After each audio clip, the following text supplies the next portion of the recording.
Well, everywhere's alive with life at the moment, in the air and down in the lawn where the beetles are mating, and even underneath the soil there's life. So there's a lot to look at. So of course it doesn't matter how long you watch wildlife, you're never going to be an expert at everything. So little field guides can be a real help. So I've got this one from the Bumblebee Conservation Trust, and that's just a guide to all the different species that we're likely to get in the UK. There's 24 in total.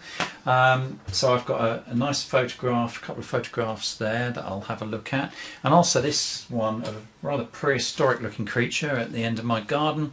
That's a shield bug, and again there's a very sort of compact guide to shield bugs because there's only a certain number of those around, so you stand a chance of actually looking them up.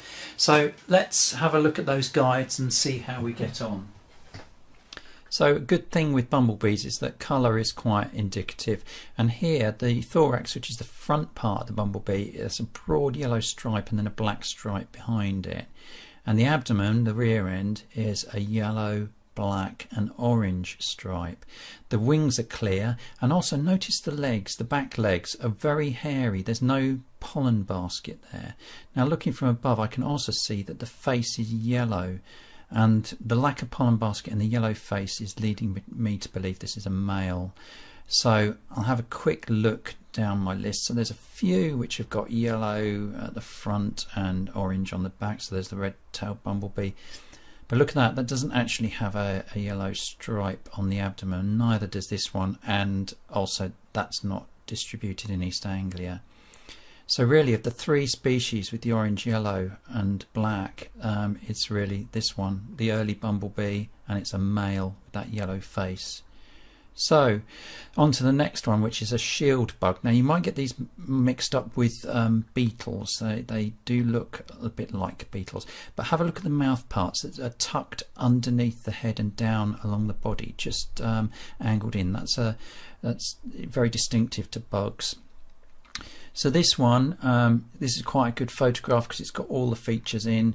I'm looking through my guide, and you know, a sort of 13mm long uniform rusty brown with two converging lobes on the nose, which I think you can see just between the antennae there. So I'm looking through the pictures now just to see something similar, and these are quite distinctive. It's got to be one of these type along here. That doesn't look quite right, not just that one, but that there, the dock bug, that really looks the part, and it's got the sort of dark blotches on the antenna. So there we go, we've identified a couple of species, but with this one I think I'm going to have to admit defeat. It is a tiny little spider, and I would characterize it as a jumping spider, but I'm certainly not an expert on spiders, and there are so many different species around that really this is one that I would want to refer to Paul Lee, who's our county recorder. I think looking at some photographs online that it might be a Psittacus species. I could send a photograph into iSpot, but certainly your county recorder would be a good first step for spiders. So never feel that you have to be able to identify everything.